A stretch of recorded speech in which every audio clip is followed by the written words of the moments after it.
Salve, amigas e amigos! Finalmente, no último dia 16, a FIA aprovou e divulgou as regras da Fórmula 1 para o ano que vem, 2023, uma série, algumas pequenas alterações, especialmente do que se refere à altura do carro e aos testes de resistência do Santo Antônio, que vieram na esteira do acidente do Guanyu Zhou em Silverstone.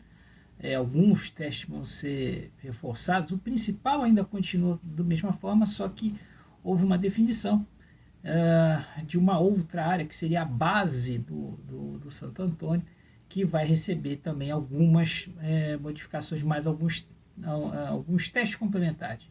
Né? Fora isso, nada do que já tinha sido já discutido, ou seja, o carro vai aumentar pelo menos a altura em 1,5 cm, e algumas alterações no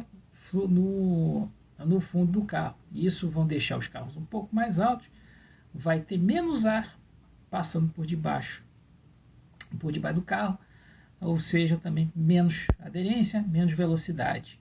Isso é uma coisa que foi feita em torno para se combater, né, o porpoising, ou quicada, ou coisa que nós até já falamos aqui em outros vídeos, que até estão disponíveis aí no canal, que vocês podem ver, refrescar a memória em relação a isso. Então, houve uma primeira proposta da FIA de aumentar em 2,5, as equipes chiaram, houve uma solução ali intermediária de 1,5 centímetro. Mas o que mais chamou a atenção foi as regras de motor para 2026, que é uma coisa que já está sendo falada há meses. Era primeiro para 2025, depois passou para 2026 e finalmente detalhou. O que mais chama a atenção, né, foi o aumento da geração de energia elétrica. Né? Hoje, basicamente, você tem 1.000 cavalos. Né? Hoje, vou botar o motor da Fórmula 1, ele gera cerca de 1.000 cavalos, sendo que 160 vem da parte híbrida, né? Tanto da recuperação de energia da freada e do funcionamento do turbo. Então, 160 vem daí. O restante vem do chamado motor, como a gente conhece, né? O motor a combustão. Então, mas para esse novo regulamento houve uma modificação muito grande, que basicamente assim, a maioria da potência vai continuar sendo gerada pelo motor a combustão, mas nós vamos agora ter coisa de 470 cavalos sendo gerados pelo sistema elétrico, basicamente 3 vezes mais do que nós temos hoje. E ficou essa discussão, como é que ia se fazer, como é que não ia.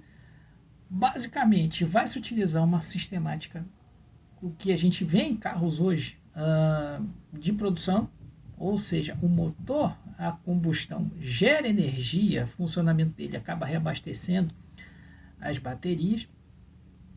Então, a promessa da Fórmula 1 é o seguinte: nós vamos manter a potência, só que nós vamos ter agora com mais influência da parte elétrica. Os motores estão estimados em gerar entre 500 e 550 cavalos, hoje está coisa de 850 cavalos, fazendo uma conta aí meio rápida, né? E sem contar o uso do combustível, que eles chamam de 100% sustentável. E o que é isso? É uma mistura do que a gente chama de biocombustível, que a gente pode até colocar como o nosso etanol, que já é, de certa forma, utilizado hoje na Fórmula 1 em 10%. Outras categorias também estão ampliando o seu uso. Ano que vem, a Indy vai utilizar, né, 100% de etanol dos seus carros, que vai ser fornecido inclusive pela Raízen, né, nacional, que explora a marca da Shell aqui no Brasil. E a Fórmula 1 vai ter essa coisa combinada com o chamado combustível sintético, que é produzido através da captura do gás carbônico do ar, né, através de alguns tratamentos químicos, né, tratamentos em laboratório, gera o combustível. Então, agora é uma situação que a Fórmula 1 não vai ser, pelo menos as coisas vão ser carbono zero, ou seja, eles não vão gerar carbono, vai zerar aí a geração de carbono. Então, isso é uma coisa que tanto a indústria automobilística e energética vem com bons olhos. Então, é a Fórmula 1 tentando dar um salto para recuperar um terreno perdido para outras categorias nesse campo. A gente vê hoje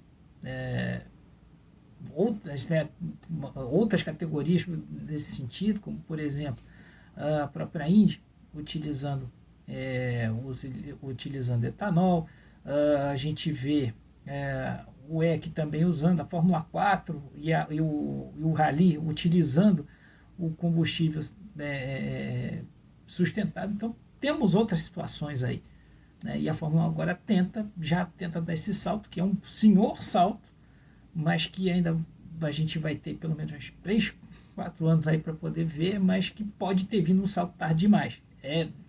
Do lado da engenharia é muito bom, mas do lado da competição vai ter algumas dúvidas, porque você vai, em tese, voltar a ter um atraso no funcionamento do turbo, você vai ter menos gasto de combustível, que se espera hoje aí uma queda de 20 a 30% do que é gasto de combustível hoje. E esse é que a Fórmula 1 tem que saber vender muito bem, vender isso para o público e também para a própria indústria automobilística, desse ganho que está se tendo, sem perder potência. Mas a gente vai ter influência em barulho, deve cair barulho, deve ter algumas das dinâmicas da corrida. Então ainda tem muita pergunta a ser feita, tem detalhe ainda para ser fechado, mas é uma mudança muito grande que está se prometendo para 2026. Tá certo, gente? Era isso e vamos em frente, tá certo? Então dê o seu like, compartilhe e se inscreva no canal, tá certo? Um grande abraço para vocês e até a próxima.